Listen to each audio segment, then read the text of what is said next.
So I'm super excited to have Stephanie on with us. She is a body positive certified personal trainer. She is the founder of Heart and Soul Fitness and Wellness. She is a fitness nutrition specialist. She is a speaker. She is pretty dang amazing. And I want to bring her up so that she can share her story with you. So bear with me, guys. I'm getting all the techie stuff happening. All right, here we go. We're bringing her up into the stream. So everybody say hi. Hey, Stephanie, thanks for joining us. Oh, good morning. It's so exciting to be here with you and just to be able to share some fun in the kitchen this morning. I love it. I was able to read your story because you shared that with me, but I would love for you to share with everyone who is watching your personal story and what you're doing. Sandy is watching from Florida. She says hello. So guys, yes, in the comments, please share with us, say hi, introduce yourselves. And if you've got any questions throughout today's Maker Monday, please drop them in the comments. I am going to go ahead and grab all your social channels. I'm going to drop those over in the comments so everybody can follow along. But if you could just, tell us your story, share your journey with us. All right. Well, again, I am Stephanie Lueras. I'm the owner of Heart and Soul Fitness and Wellness. And the big question that I always get asked is, how did I come into this space? Because I have not always been active. I have not always been a person interested in health and wellness. But through my own journey of really taking control of life, not only physically, but emotionally and spiritually, and really bolstering things up, I refined that passion of service that I have with people and sharing what I've done and what I continue to do in my life with others. But I had come to a point about 6-7 years ago where I was just done. I was sick and tired of being sick and tired. We've all heard that one before. I've been a person that's been overweight my entire life, but I've gained and lost hundreds and hundreds of pounds. Diets work, but I am just fabulous at gaining all that weight back plus interest. So I knew something in life had to be changed, but I knew it wasn't going to be another diet. So the things that I really started to look at was small habits. What are the little things that I can do that help me to feel better? My number one question for everybody is, how do you want to feel in your body? So the very first habit I started to cultivate was drinking water. And it wasn't having, the gallon jug that we consume in a day. I started with a 6-ounce cup of water in a timer that I would have to get up, walk to the other end of the office to fill and come back. And so I'd get a little bit of movement in, start to cultivate that habit of getting more and more water. Then it was going from fast food all the time to cooking at home. Then it was actually starting to look at what I was cooking at home and really starting to refine what was that and what were the foods that make me feel good, that don't feel so good. I also have, I guess you really can't call it the benefit, but it is a benefit to be able to look at. My husband's diabetic, so what are the foods that serve him well in the meantime? Exactly. So as I started feeling better through just the food, then it was, okay, it's probably time to start some exercise. I'm feeling good. I want to move more. But I have to say that when I started moving, I was at a point where I was going to be pretty close to losing my mobility. I didn't have it in me. I was 200 pounds heavier than I am today. So for me, that exercise was walking to the end of the street and back. Then it was, you build on that further and further and further to where I am today, where I run marathons. I'm training for an Ironman triathlon this year. Really finding that love of endurance sports. Now, I don't expect everybody that comes in my path is going to love endurance sports, but it's finding that movement that you enjoy, that feels good, and that you want to incorporate in life. So as I've just continued on this journey, it's always comes back to that question, how do you want to feel? And I do that through my movement, through the foods that we consume in our home. And balancing life in between. We're all busy. My husband is an Army veteran. So I met him after his service. So I never had the experience of PCSing and things like that. But in the career we worked in together for a number of years, we got moves, we got appointments just the same. So every 2 to 5 years, we were hitting the road again, reestablishing life and figuring it all out. And so it's just coming to that place of where do you balance this all in life? My thing with cooking is it's got to be cheap, it's got to taste good, and you got to cook it fast. Because if the recipe takes more than 20 minutes, I'm not cooking it. I love that, though. You're such an inspiration. And folks are saying it. I'm going to put up some of their comments. Amber is saying she loves this topic because it is important that we can. And I'm like you, I got to make this fast. My life is too busy. If it takes too long. And I think about the long meals as like Thanksgiving. Okay, I know I'm going to be cooking all day, so I'm good with that. But in normal, just your everyday, I can't. And I know I struggle with eating out a lot because it's fast. I can get it, I can go and just keep our day moving. But I'm so incredibly proud of you. You're inspiring me to want to move more. I know I need to do that. And I'm not a runner, but that's my bucket list is to like run a marathon someday. And I'm like, how do I put those two things together when you're not a runner? It's totally possible because, even when I did my first 5K, it was, well, I'm never going to run a marathon. It was that self-limiting belief that I had of, well, I'm not going to do these things. I'm not going to go further. But the more I got into enjoying the movement, that brings me peace, that brings me joy, that I like going out and doing. It wasn't a big deal to continue building up. And then for us, my husband and I like to travel. We like to see new places. So that's where I race. I don't have a lot of local races in somewhat of a rural community. Right. But so we plan our vacations around races. We've been almost to the edge of Canada. We've driven across the country to Virginia. That's how we have fun. I love that. That is pretty cool. I think my husband would love to do sort of like one of those Tough Mudder obstacle kind of. That's my husband's gig. He loves the Tough Mudders. I'm not a big fan. I'm a little too prissy. I don't like getting dirty, but that's why I like the road racing and triathlon, because you can have the fun, you can do the things, and then you're not scraping mud out of everywhere at the end of the day. Awesome. Oh, look, I'm going to put up Leah's comment. She rides her bike every day, 3.3 miles, and she's 74 years old. Woo! I love it. Yes. Inspiration. All right. Well, I want you to share this recipe. You said it's quick, it's cheap, and it tastes good. That's right. All right. So we've all seen them. If you've gone through Starbucks, the egg bites. One of those quick, easy things that you can just get to go. So what I'm going to show you today is just how to make the egg bites at home. And this is one of those things that you can clean out the refrigerator and throw all the ingredients in. Oh, that's good. So, which is a nice thing because you have something different than every time. But we start with a base of eggs. And I'm just making a small batch today because I made a huge batch yesterday. But you're going to use a dozen eggs and a half a cup of milk is the base for this recipe. And that milk can be anything from skim milk to whole milk to whipping cream or those non-dairy milks. Cashew milk and almond milk work fantastic in this recipe. I have not tried it with oat milk, but that's one of those things you can experiment and give it a shot. All right. So we've got the eggs. I've got a little bit of bacon here.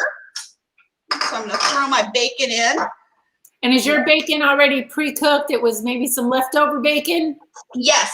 We cook our bacon in bulk because what we do, because when you cook bacon, the bacon smells up the house all day.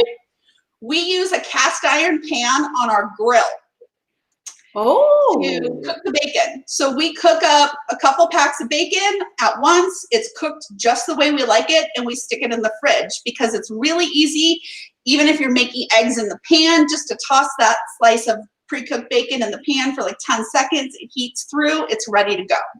Love that. Nice tip. And then you don't have the mess. Right. So I've got some bacon. I've got some squash that I've just diced up real small. And so we're going to toss that in. Now, my husband likes fresh green chili in his. He likes hatch green chili. He's from New Mexico. I love spice, but it has to be kind of that medium level. Green chili is really unpredictable, so I go with just a little splash of sriracha. Sriracha is my favorite. You can control that. Yep. We've got a question for you. And yes. All right, the question is, and I put it up on the screen, what do you use to replace the eggs for those who are allergic? Do you have a egg substitute? For those who are allergic, this recipe works really good in putting together the egg alternative of flaxseed and water.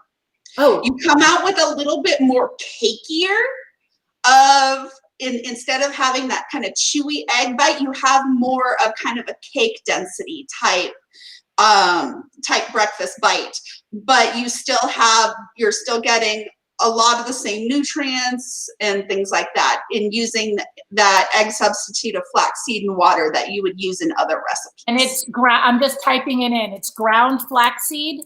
Yes, and water. And water. Got it. Put it in. Yep. And then the other thing that I'm using is something that I love to use that saves time is freeze-dried fruit. Freeze-dried food. And so these are some freeze-dried mushrooms that I'm putting in as well. And the nice thing about freeze-dried fruits and vegetables and even meats, I don't use the meats a whole lot, but any of that freeze-dried food is prepared and it's dried at the peak of freshness, same as our frozen foods, but it's shelf stable. And all you have to do is just rehydrate that, and you're not losing any of the nutrients. So we always get caught up in this idea to eat healthy. You have to have all these fresh and ready to go produce ingredients in our house. You know, and for me, again, being that person that is very conscious of time when I'm cooking, I'm not spending the extra money at the store to buy the pre-diced pico de gallo, the celery sticks, the carrot sticks. So it's what can I do to speed up that process? The freeze-dried food works wonderful, as well as frozen and canned. Like, there is no stigma against using freeze-dried and canned food. They are just as healthy as walking through your fresh fruit and vegetables, walking through that produce department. The only thing you really have to watch out for is with that canned food is the sodium content. But more and more, many brands are offering that low sodium, and you just rinse them. They're cheap, they're easy to use, and you can stock them and have them on hand. Yeah, that's great. So I've got all my ingredients here, and I'm just gonna whip that up. The oven is set to 350 degrees. And then you're just going to take your muffin tin and you want to spray it. The thing I learned about egg bites and the muffin tin is don't do like the spray across and try to hit it all in one stream. You are going to miss a spot in that egg cup and it is going to stick and fall apart. So you have to go through and spray each cup individually.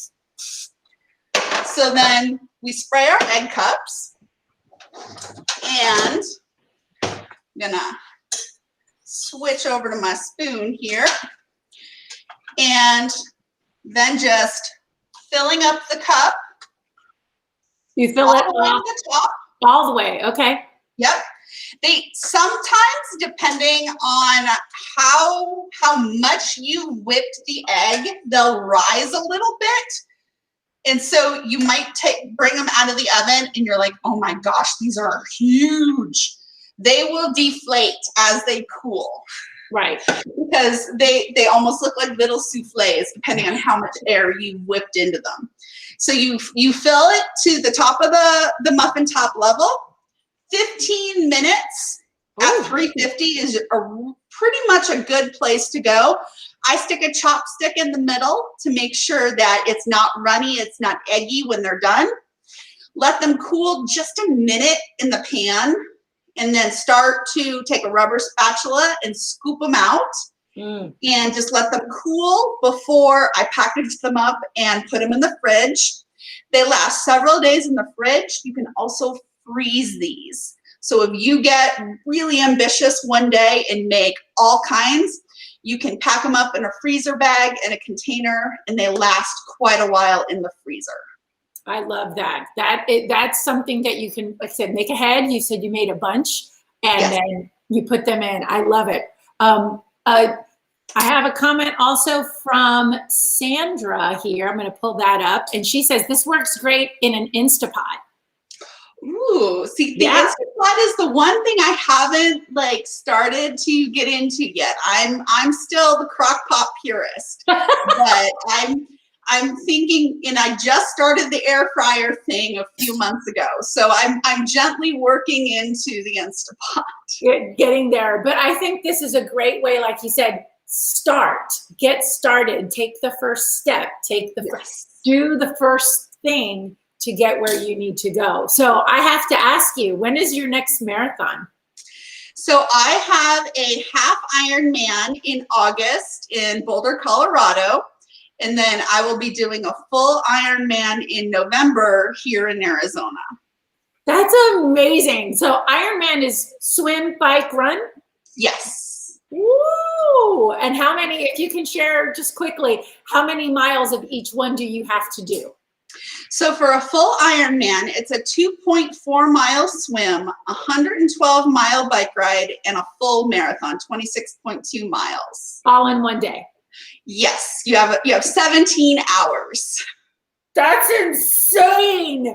I am going to be your personal cheer committee. I want to cheer you on because that's amazing. I am so incredibly proud of you. You inspire so many to get on their journey. And like you said, it's not fad, it's not diet, it's a personal journey to feel good about yourself. It is. And it's finding those things in each and every day that move you just that little step further. You know, in addition to the how do I want to feel, my other mantra is, what is the next right action?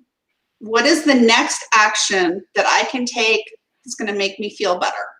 Whether it's taking a break or pushing on in my work day, or whatever that looks like, what is the next action that's going to empower me? Awesome. I love that. And if I may ask, as you had said, you've gone up and down in weight. What have you lost currently? So I have lost just over 200 pounds and have maintained that for several years now. And just continue to, as I train, as I go through daily life, that just kind of continues to inch down. I really don't pay a whole lot of attention to the scale because at the end, it's just our, measure of gravitational pull. It's how good do I feel? Am I able to move? Am I able to keep up with life instead of just watching it go by? Those are my measuring sticks of how I want to feel. And if I'm not meeting those, then it's time to take a look at, are there habits that are falling away or maybe new habits that I need to incorporate? I love it. For me, it's not achieving a number on the scale. It is just living that active and beautiful life that I want to have. I have no delusion of ever being the skinny ideal athlete, but I'm perfectly content at being strong and having the endurance and energy to do the things that I want to do. I love it. Strong is beautiful, my friend. That is absolutely beautiful. All right, guys, if you've got any questions for Stephanie, please put them in the comments. I also copied, it's further up in the comments, but I copied all your social handles. So please, one of the best things we can do to support each other is follow each other on social media. So like, follow, share. And we just thank you so much for sharing this easy egg bite demo, because I do get them at the Starbucks. I ain't gonna lie. So I'm happy to know that I can make them quickly. And yes, it's one of those things you're like, ooh, that's probably going to be a lot more labor intensive than I think it is. It's not. It's throw it together and put it in the oven. That's me. And I just wanted to ask one last question. If you're able, are you able to not use the egg yolk at all if you didn't want to? Yes, you can totally do this with just egg whites. So okay. I had talked about the dozen eggs and the half a cup of milk at the beginning. You know, we could substitute the milk. You could use the equivalent amount of egg whites instead. And I don't remember the conversion off the top of my head. I think it's 2 to 1 or 3 to 1, but just use that amount of egg whites instead. Perfect. All right. Well, guys, if you've got any questions, please, again, leave them. Say hello. Stephanie, like I said, I'll throw you under the bus. You will answer the questions, hopefully, that anybody has moving forward. And we all just are inspired by you and love to learn from you. So thank you so much. Thank you. All right, guys, we will see you later. Thanks for joining us today. Bye.